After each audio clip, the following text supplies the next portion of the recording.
আসসালামু আলাইকুম। আমি কামরুল হাসান আছি লোকাল এক্সপার্টের সাথে।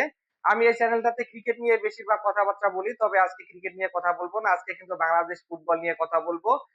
ক্রিকেটটা আমাদের দেশের ১ নাম্বার স্পোর্টস হলেও ফুটবল কিন্তু আমাদের প্রাণের খেলা। একসময় কিন্তু ফুটবলের সেইরকম উন্মাদনা ছিল। আমি ছোটবেলায় কিন্তু ক্রিকেট প্রেমের আগে ফুটবল প্রেমে পড়ি।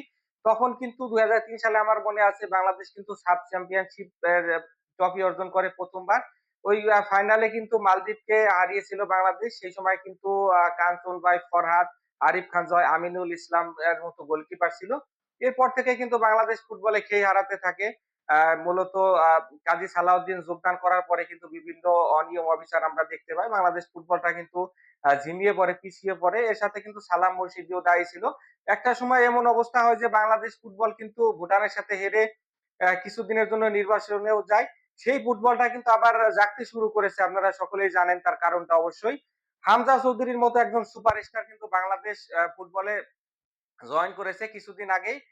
তিনি কিন্তু ইংল্যান্ডের লেস্টার সিটিতে খেলা দারুণ একজন প্রতিভাবান মিডফিল্ডার। লেস্টার সিটির হয়ে কিন্তু এফএ কাপ জিতেছেন, শেফিল্ড শিল্ডের শিরোপা জিতেছেন।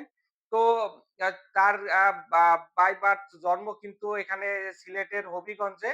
তো এখানে বাফুফে থেকে কিন্তু তাবিথ আওয়াল জয়েন করার পর তার সাথে যোগাযোগ করা হয়। এর আগে থেকে আমরা শুনতেছিলাম হামজা আসবে কিনা। তো হামজার ওই সময় কিন্তু আপনারা সকলেই জানেন যে ইংল্যান্ডের জার্সিতে খেলার কথা ছিল। পরে আর সেটা হয়নি। এরপরে কিন্তু হামজা চৌধুরীর পাসপোর্ট হয়ে যায় এবং তিনি বাংলাদেশের নাগরিক হয়ে যায়। এখানে হচ্ছে ফিফা থেকেও কিন্তু তাকে অনুমোদন দেওয়া হয়। যেহেতু ইংল্যান্ডের আন্ডার 21 এ তিনি খেলেছিলেন। ওইটা কিন্তু ফিফা আ এখানে হচ্ছে আপনার জাতীয় দল হিসেবে কাউন্ট করে। এখানে ইংল্যান্ডের কাছ থেকে অনুমতি নেওয়া হয়। তারপরে কিন্তু আ আ হামজা চৌধুরী বাংলাদেশের হয়ে খেলার অনুমোদন পেয়ে যান এবং ভারতের সাথে কিন্তু তার ডেবিউ ইতিমধ্যে আমরা দেখেছি এবং ওই ম্যাচে কিন্তু অসাধারণ পারফর্ম করেন। তাকে কেন দক্ষিণ এশিয়ার সেরা খেলোয়াড় বলা হচ্ছে সেটা কিন্তু তিনি প্রমাণ দিয়েছেন। কিছু, কিছু ট্যাকেল ছিল খুবই অসাধারণ এবং তার স্পিডটাও ছিল দেখার মতো। ওইটা কিন্তু দক্ষিণ এশিয়ার কোনো প্লেয়ারের কাছ থেকে আ কখনোই আমরা দেখিনি আমার কাছে যেটা মনে হয়। এবং ইন্ডিয়ার সকল প্লেয়ারদের থেকে ব্যান্ড ভ্যালুতে কিন্তু হামজা চৌধুরী এগিয়ে রয়েছেন। হামজার সাথে কিন্তু ওই ম্যাচে খেলার কথা ছিল আমাদের ফাহমিদুলের। ফাহমিদুলও কিন্তু প্রবাসী একজন প্লেয়ার এবং ট্যালেন্টেড একজন প্লেয়ার। ফাহমিদুলকে কিন্তু খেলানোর জন্য এখানে কোচ কাবরেরা ট্রেনিং ও করিয়েছিলেন সৌদি আরবে আপনারা সকলেই জানেন। কিন্তু পরবর্তীতে তিনি আবার প্রেস কনফারেন্সে বলেন যে ফাহমিদুল এখনো খেলার জন্য ফিট নয় জাতীয় দলে। ওইটা নিয়ে কিন্তু আমাদের সমর্থকদের মধ্যে প্রচুর সমালোচনা দেখেছি। ঢাকাতে কিন্তু এ নিয়ে মানববন্ধনও হয়েছে। এটাতেই প্রমাণ করে যে কি পরিমাণ ক্রেজ তৈরি হয়েছে ফুটবলে বর্তমানে।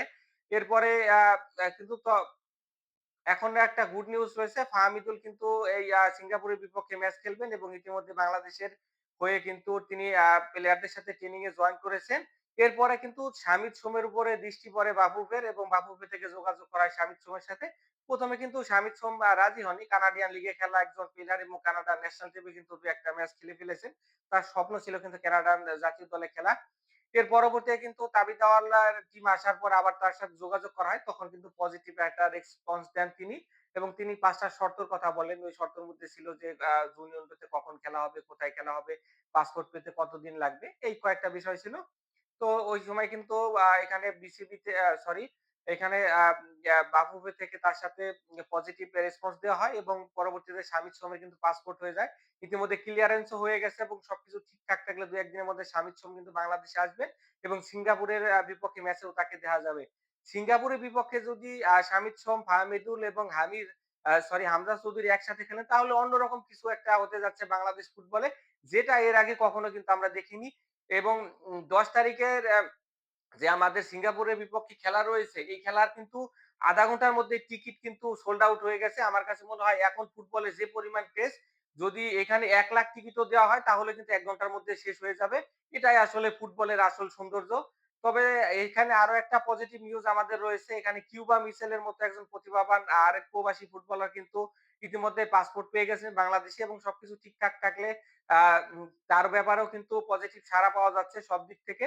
এবং সিঙ্গাপুরের বিপক্ষে যদি তাকেও বাফুফে খেলানোর গার্ডসটা দেখায় তাহলে কিন্তু আসলে ষোলকলা পূর্ণ হয়ে যাবে।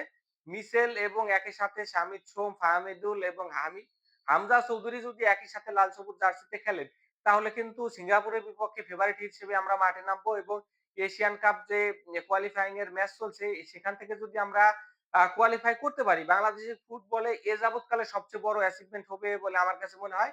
এখন সেটাই আমরা এক্সপেক্ট করব যে ৪ টা ফুটবলার কিন্তু একসাথে বাংলাদেশ জার্সিতে খেলবে। তবে আমরা মিডফিল্ডে কিন্তু ফ্যান্টাস্টিক ট্রাই এর অপেক্ষায় রইলাম। যেখানে কিন্তু হামজা চৌধুরী রয়েছে। তার সাথে এখানে শামিদ সোম এবং কিউবা মিচেলকে যদি আমরা পেয়ে যাই, বাংলাদেশের মিডফিল্ড কিন্তু আ এশিয়ার মধ্যে ওয়ান অফ দ্যা বেস্ট বলে পরিণত হবে আমার কাছে মনে হয়। তবে সিঙ্গাপুরের বিপক্ষে ১০ তারিখের ম্যাচটার জন্যই আমরা পাখির দৃষ্টিতে তাকিয়ে রইলাম। ওই ম্যাচে মাঠে যারা ভাগ্যবান দর্শক টিকিট পেয়েছেন তারা তো থাকবেই। অগণিত কোটি, কোটি বাংলাদেশের ফুটবল প্রেমীরা কিন্তু টিভিতে দৃষ্টি রাখবেন ওই ম্যাচটা দেখার জন্য।